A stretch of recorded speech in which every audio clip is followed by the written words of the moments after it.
The International Space Station's Expedition 35 crew has kicked off week 6 on orbit with a focus on preparing for upcoming science operations while they have been tending to the maintenance of their home and laboratory on orbit.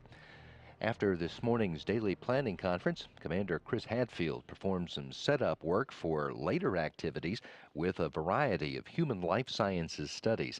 He then performed routine maintenance on the station's advanced resistive exercise device before conducting his own morning exercise on that apparatus, which helps simulate weightlifting and allows crew members to put some load on their bones and muscles to maintain their physical fitness.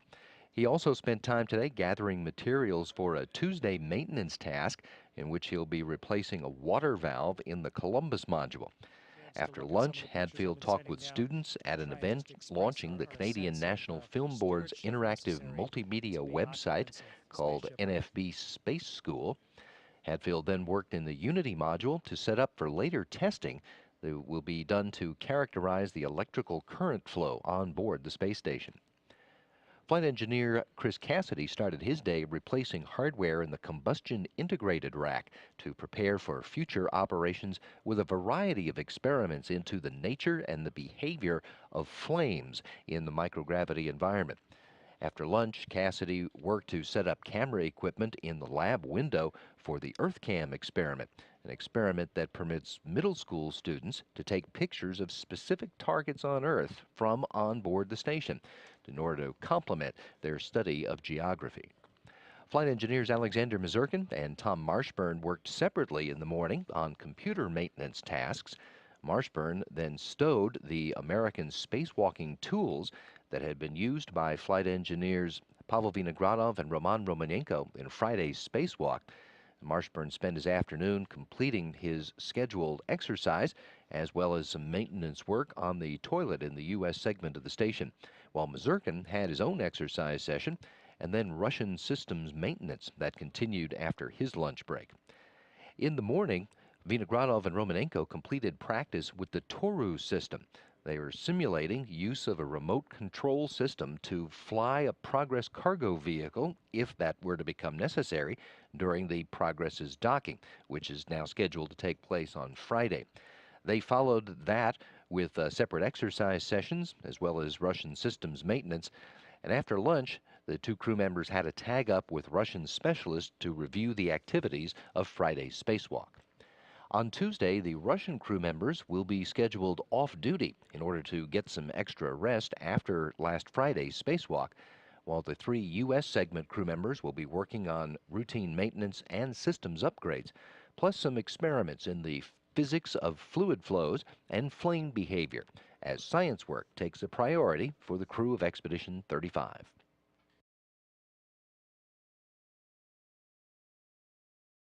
Almost 2 years ago, the International Space Station was visited by Space Shuttle Endeavour as part of the last couple of flights to the International Space Station. That flight delivered the alpha magnetic spectrometer, and yesterday, obviously, there was an announcement relative to the progress of AMS's experiment activity on the outside truss segment of the International Space Station, and we're very fortunate to have Trent Martin join us from Marshall Space Flight Center this morning. Trent, how are you doing? Good, thank you. Great. Well, Trent, just to set the stage, Trent's been, I guess you've been at JSC since, you said, 1995, I think, and you supported activities now through the JSC Engineering Directorate. But talk about your level of excitement based on what you heard yesterday. Well, the entire team is excited. We're just excited to have the first paper published and out there. But really looking forward to all the rest of the papers that will be coming this year and then throughout the coming years. We've been gathering data since AMS was installed on Space Station almost 2 years ago now. And in fact, we've gathered over 31 billion particles, which the scientists have to cull through and identify specific science results that they'd like to publish. And fortunately, yesterday the first paper was published. How have you been following this? I know you were integral with the team that basically integrated AMS into the shuttle mission and got all of that going and got it obviously delivered to the station. But since that time, how do you keep track of what's going on with AMS? And obviously you're keenly interested in that. Right. So I'm still considered the AMS project manager, but at this point we've essentially transitioned into operations. What that means is that on a day-to-day basis, the team that we have in Houston, which is fairly small at this point, coordinates with the collaboration who are operating the experiment out of Geneva, out of Payload Operation Control Center at CERN, and also at nighttime in Geneva, they have a separate control center in Taiwan that provides some operation support for them. So what we do is integrate the activities between those two control centers in Geneva and Taiwan with the control centers in Houston and the Payload Operation Integration Center here in Huntsville. And on a daily basis, just make sure that they're getting the data that they need, make sure that if there's any configuration changes to the space station that they need to be aware of, that we inform them of those. If there's some specific analysis or thermal or structural or avionics or data analysis that needs to get done, we perform that activity in coordination with the collaboration and then get the data back over to them. Essentially, we act as their single point of contact into NASA, whoever NASA may be, whether it's the space station program or others within the agency. Well, you talked about the team right now being fairly small, but obviously there's a reason for that because things are going well, obviously. But it started out obviously as a much larger team, and there's a much wider distribution of the folks working on this, right? It's like you said, it spans kind of worldwide almost, right? Yeah, we have as many partner nations on the AMS collaboration as the space station has partner nations. They're different nations, but it is a collaboration in that each one of those partner nations and institutes, of which there are 56, provide some component or some analysis or some computer resource to the collaboration. So essentially they bring a piece to the table, and then the collaboration led by Professor Ting from MIT works to coordinate those together. During the build-up of AMS, it was our job at the Johnson Space Center to ensure that those integration activities went smoothly, that we were able to build an experiment that could be launched on the space shuttle and eventually installed on the space station. We provided the systems engineering and the integration function for the entire collaboration. They provided the pieces, we put them together in Geneva, obviously with a lot of their help. And so over the time, we had a team that was as large as 600 engineers, physicists, and technicians. My team in Houston now is down to just a few people, but the collaboration remains at a fairly high level. They operate the experiment 24 hours a day, 7 days a week, with, like I said, teams in Geneva and in Taiwan. In addition to that, they're gathering 1.4 billion particles a month, which have to be analyzed. So they analyze those at science centers in Geneva and then at various universities around the world. What they've done is they've broken up their science teams into two major groups so that they can actually double check any results that they're analyzing. So one group will check the results, the other, they'll meet on a regular basis and say, all right, we're looking at this particular issue, you need to go double check that before we publish. Well, let's see, Trent, I don't know if we've got some video of some of the AMS activities associated with the launch and rendezvous and obviously the docking and obviously then the relocation of AMS from Endeavour, but it was a fairly intricate process, I'm assuming, and it started obviously way before the actual shuttle mission itself. That's how payloads work, but you were involved in this from the very beginning, right? Right. I began working on AMS in 1995 in in a capacity as a structural analyst, and then worked my way up as eventually as the project manager for NASA. But along the way, AMS-2, which is the version you're seeing here, was started in 1998, soon after we had completed our initial mission of AMS-1. It included upgrades to the detectors. I always like to say if you give scientists time, they'll upgrade to the latest and greatest instrument, which is what they did with AMS. So over the years, the different components would come together. We put them together and tested them in various facilities around the world, eventually culminating in the final integration in Geneva at CERN, in a clean room that was provided by CERN, and then tested at Noordwijk in the Netherlands at ESTEC, and then was sent to the Kennedy Space Center, where we finished off the final integration and installed it in the space shuttle and launched it in May of 2011. And you just saw it being taken out of the space shuttle payload bay and placed onto the starboard truss of the space station, what's called the S3 upper inboard payload attach site. AMS is not your typical payload on space station. It's very, very large. It's 15,251 pounds.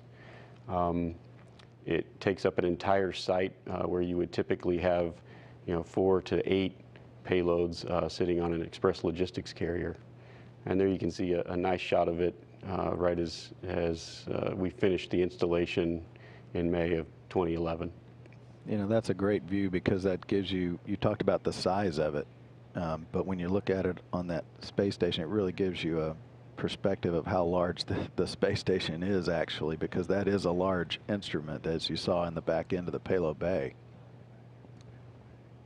It really does give you that perspective, a really good perspective. And in fact, in that picture, you can see the PV arrays, the photovoltaic arrays of the space station behind AMS.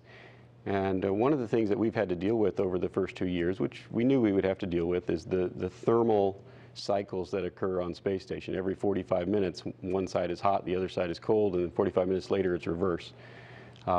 As space station goes through its normal operations, those PV arrays rotate around, and from time to time, they shade various portions of AMS. And so with our over 1,500 thermal sensors, we're constantly monitoring the status of the experiment, the various components of the experiment, to make sure that nothing is getting too hot, nothing is getting too cold, and ensuring that the data that we're collecting all the time is legitimate, useful scientific data. And so those PV arrays play a factor. There's large radiators on space station that are right next to AMS, which also play a factor into the thermal conditions of the payload itself. Here's a great view that was taken by one of our EVA astronauts during the installation of AMS. I love this view because you can see Endeavour. You can see AMS in the foreground, Endeavour in the background, docked to space station. It's a good view from the express logistics carrier sitting right next door to AMS, to give you an idea of where the other payloads are next to AMS. You can also see the radiators, the white in the bottom left-hand corner. Those are the large radiators of space station that help remove the heat away from the components on space station that are too hot, and those play a factor in temperatures on the AMS itself. Well, yeah, their work cut out for them with that. I think you mentioned 1.6 billion samples that they're getting per month right now. So they've got a lot of work that I mean, it's just continuous. It's just an amazing number when you think about that. Yeah, it's never ending. It just keeps coming. It's a large quantity of data. Yesterday, I was fortunate enough to go visit the Payload Operation Integration Center here in Huntsville. As the data comes down from space station, it works its way through TDRS, down to White Sands, onto Marshall Space Flight Center, and eventually across the ocean to Geneva. Along the way, there is a storage facility here in Huntsville where all of our data sits, and every bit of data that we've collected on AMS is sitting in one of those computers. In addition, we gather the data in Geneva and store it there, and we have multiple places where we store the data so that we can ensure its integrity and ensure that we never lose any of the data, because it's a once-in-a-lifetime kind of event. Once you've measured it, it's never going to happen again. You don't want to lose it. And as we're looking for various science, some of the science that we're looking for, including antimatter science, you're really looking for that one particle in billions.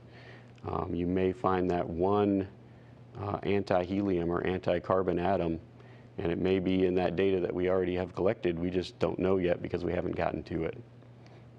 And that's the fascination with this type of experiment, that you might not know yet what you're going to find out, and that's really just absolutely amazing. And Trent, I really appreciate you taking time out. I know you're busy up there in Huntsville, and we'll be glad to get you back to JSC when you get back, and we appreciate you taking time out to talk to us today. Thanks a lot. All right, thanks. Appreciate it.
Thank you.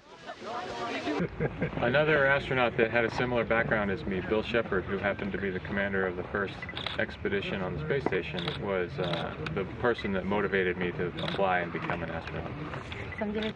Well, it's fantastic work. We all really love what we do to fly in space, and it's a really special opportunity that we get to have as individuals, and we wish we could share the whole great experience with everybody that loves space like we do.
Do we have to?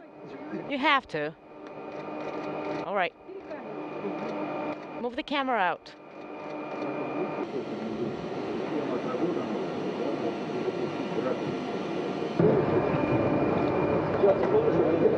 Please stand by.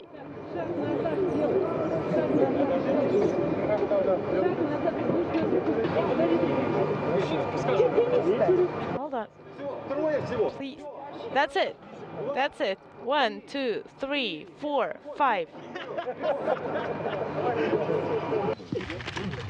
Which way? This way. Which way? This way. Oh, let's see.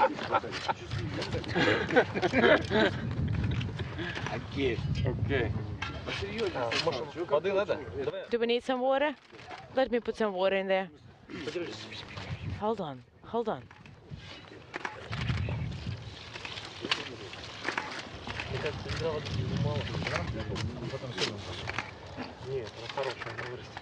It looks good.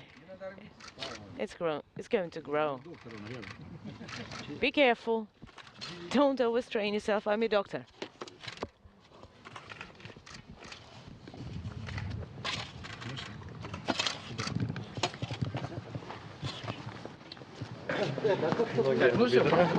All right, that's it. Let's go upstairs, second floor.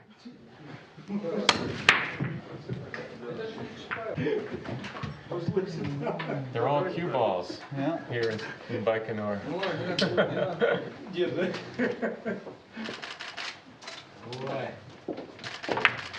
It's not your standard billiards table that we have in the United States. The pockets are just barely wider than the cue ball, and they all look like cue balls. You can hit any ball you want in. We don't really know exactly the rules, but we're giving it a try. Start. Mode. So we're behind the scenes inside Media Day, Press Day here at Baikonur. As you can see, Pavel's doing his spinning chair, and we're in the room where we'll do orthostole in this spinning chair once a day, leading up to the flight. Start.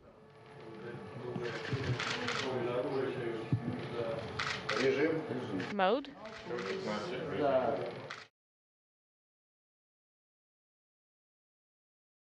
Minus 30 seconds.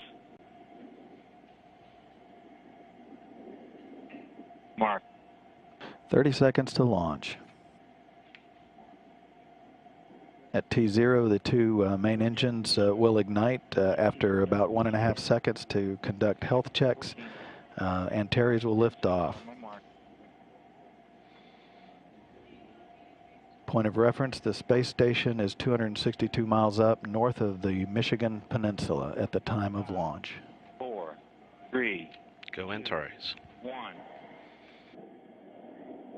Engine start. Liftoff of the Antares A1 test mission from the Mars Pad 0A at the Wallops Flight Facility. EVC nominal, attitude nominal. Power is nominal. Engines at 108% and nominal. Attitude nominal. Core pressures are nominal. Altitude 2,000 feet. Plus 30 seconds. TPC nominal. Engines at 104 and nominal. Attitude nominal. Avionics power is nominal. Attitude nominal. Core pressure is nominal. TVC is nominal. Altitude 10,000 feet. Engines are nominal. T plus 60 seconds. Power is nominal. TVC is nominal. Core pressure is nominal. Altitude 20,000 feet. Velocity 900 feet per second. TVC is nominal. VNO3 on. Core pressure is nominal. Vehicle passing through max Q. Attitude nominal. Plus 90 seconds. Power is nominal. Engines remain nominal. Altitude 50,000 feet. Velocity 1,600 feet per second. PVC is nominal. Attitude nominal. VNG 3 on-core pressures remain nominal. Beautiful view. Engines at 100% and nominal. Avionics power is nominal. T plus 2 minutes. PVC is nominal. Attitude is nominal.